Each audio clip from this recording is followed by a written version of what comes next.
around with me for years. Yep. Amen. Huh. You know, when you drag all this out, it's the same way. You got a lot of stuff in there. Yeah. Stuff you don't even remember. Stuff that you've been pushing down and shoving back for so long that even you have forgotten. But it's still in there. And it ain't just a crack in the wall. It's a big, gaping, raging ditch. And the devil's just pouring more in, pouring more in. And we're wondering, how come he can't hear me? Why does it seem like when I pray, it just bounces? Why haven't I felt God move Right, yes. in my life? You know why? Because it seems that there's a plague in the house. Amen. We have to admit it. We got to drag it all out. Amen. And we got to cut it out. And we got to let him fill it in. Or it's going to destroy us every single time. Lord, I want to thank you for these few brief moments that you've given us. God, but more than that, I want to thank you for your precious and holy word. Yes. I want to thank you, God, that long before there was an us, there was a plan. That, God, long before there was a sin that I could be involved in, that you had already worked out a way to clean it up. And God, I want to praise you for the opportunity that we've had to just gather around your word for a few minutes. God, I'm asking that each and every one here, that you would reach into their hearts and that you would whisper as only you can do. You would ask them how their house is doing. God, I know we're not in a church setting. I know we're not in an auditorium, but God, I'm pretty sure you're still here. And Lord, I'm asking that you wouldn't speak to each and every one here as only you can do. I'm going to only give us a few minutes. I know that this is an informal thing. We're just hanging out, being guys around a campfire. Some of the greatest decisions I ever made were in the middle of the woods, gathered up around a campfire. When a preacher drove in, he showed me where there was a plague in my life. He showed me where there were some cracks and some fractures in the wall that I needed to get fixed. So I'm going to ask you, how's your house tonight? Got anything buried away in the closet? Maybe it ain't the closet. Maybe it's right out in the middle of the living room, set up with spotlights on it because you're enjoying it. Can I tell you? That's going to pass. That's going to pass. Sin is wonderful for a season, but that is not its purpose. I'm going to ask Brandon if he wouldn't come up here. No, I'm not.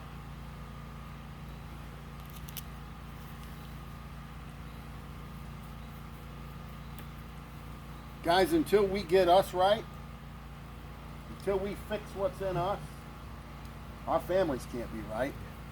Our churches can't be right. Our relationships can't be right. Because we have to fix it first. But in order to do that, I got to be willing to acknowledge that there's a problem. We don't have any music. We don't have a piano. We don't have whatever all these things are that make us comfortable to just come pray. So why don't we just be men? Say, I don't need all that. I'm going to go find the one that can fix the problem that I'm having. I'm going to talk to him for a while. That's what I have for you. These altars are here. These altars are open. Fellas, let me ask you to stand to your feet, heads are bowed, eyes are closed. If you're not in church now, you'll never be in church. You'll never hear a message like you've heard tonight. I promise you, he has explained to you what sin is.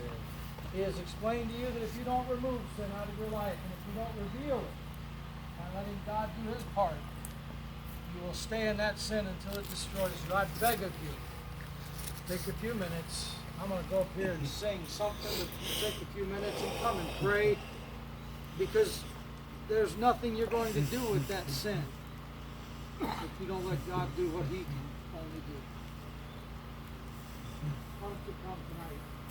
Maybe you've never been saved and you've lived a long time. People think you're going to heaven because whatever reason you've given, but you know that Christ doesn't dwell in your heart, that you've not been forgiven of sin, why don't you come and make that decision tonight?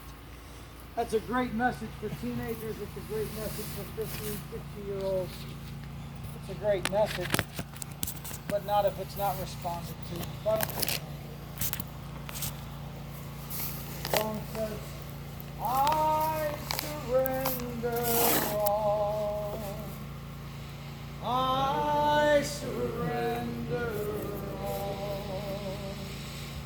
all to thee, my blessed Savior. I surrender all. Sing it again. I surrender all. I surrender all to thee, my blessed Savior. I surrender all. One more time. I surrender all. Do you mean that tonight? Oh, I surrender all to thee, my blessed Savior.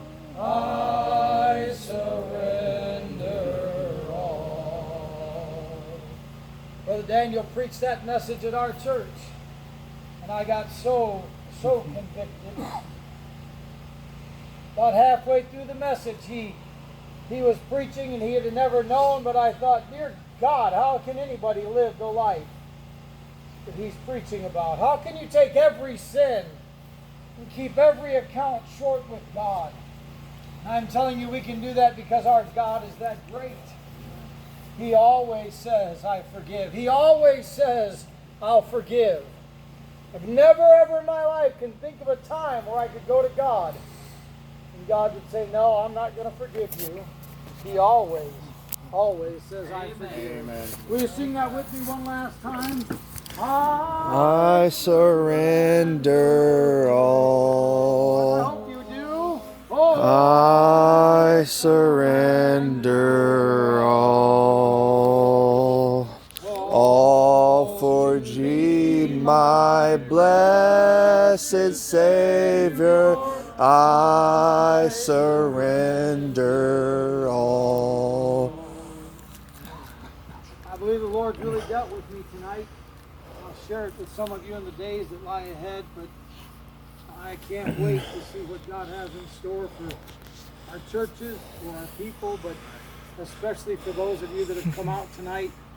I believe this. I'm not some prophet. I think God has great things in store for His people, great and mighty things. Amen. I believe with all of my heart that He wants to do it through you and through me. I hope and pray that you'll be much in prayer about this. Maybe there's a word from somebody. We're not done yet, but is there a word from anybody? Somebody wants something to say? Hearts and minds clear, I think's how they used to say it. Anyone at all? Well, I'd like to just say that I enjoyed that message, Brother Dan, and Amen. it's Amen. motivating and inspiring in our hearts to draw closer as men to the Lord and live a life that's pleasing unto Him as we search our own hearts. And it's easy to search the lives of others, but when we hone into our own areas of Yes. weaknesses, it's a totally different story. Yes. So I appreciate that message, and I'm encouraged by God's Word as you preach this evening, buddy. I appreciate it. Amen. Yes. How many of you think that message could be preached over Yes. and over and Amen. over again and Amen. never fall on deaf ears? Amen. Thank you, Brother Daniel. How many of you realize that even those secret sins, God can forgive them as fast as you can confess them, man? What a powerful God we serve. Somebody else, take the time. Yes, sir. Go ahead, man. Yeah, I just want to remind myself, plus everybody, that God is always on time. He's never late. He's never early. He's always on time, and I really needed that message. And no matter how discouraged you get, no matter how weak you get, God never grows weary. So therefore, if you lean on Him, He'll put you on His shoulders and He'll just carry you on. Yeah. And so just remain in the fight and He's got you. You don't got yourself. He has you, and that's how you're going to save. Amen. Amen. Go ahead, Doc. That was a good message. Like there's like things that like sins that I've had that I can hold in a spotlight, like out there, like I feel proud of certain sins. Sure. You know, that gives a certain perspective to it. To be like, you know, hey, and I know better. Like, it ain't nothing to be proud of. Right. Like, it's not good to be proud of those things. And then there's things that like I keep so deep, so deep on the inside that I don't even unpack them to myself because I'm scared. I'm like, oh, my problems are too big for God. Right. Like that mindset. Like it's ain't nothing too big. But that just gave me like a really good insight as to how I should view my sins. Because I feel like I see better now than I did 50 minutes ago the way that God sees. Like, ain't no compromise. That was true. Ain't no compromise. Amen. Amen. Amen. Taking our sins to God like it's a sacrifice rather than a responsibility. Yes, sir. I was thinking of a couple of verses, where the Spirit of the Lord is, there is liberty, and whom the Son sets free shall be free indeed. And being out here in the woods, being able to listen to a message and preaching like that is just awesome, synchronized with nature. And I think that it's really a blessing to be able to do that, and I praise God for it. Amen. And that was a good message on sin, because it kind of showed you that how that sin infects, and so I appreciate that. One thing to have a plague in the land, completely different when the plague's in the house. Completely different. Somebody else. God bless you all. Go ahead, Titus. I think God for giving Brother Dan really good points there. I think God for what he pointed out. If you cut out a hole, you're gonna fill up with something. Yes, sir. Yes, sir. It may not be drinking anymore. It may not be pouring up pornography anymore. There's gonna be something. Yes, sir. And I thank God for the brother. If you're not addicted to going to church and spending time with your brothers, right, your church family, it's a great time to get in. Saturday morning, and it's a distress. We started a Saturday morning prayer meeting. When you get addicted to meeting with brothers and praying, you can take care of all. And that can be some strong stuff when you're kneeling down with other men of God that are you just want to draw closer to God. Putting action into your preaching. If you have any doubt that your life does not matter, I pray to God you get that fixed Amen. tonight. I promise you, every man here, you have a purpose in God, and God will always fulfill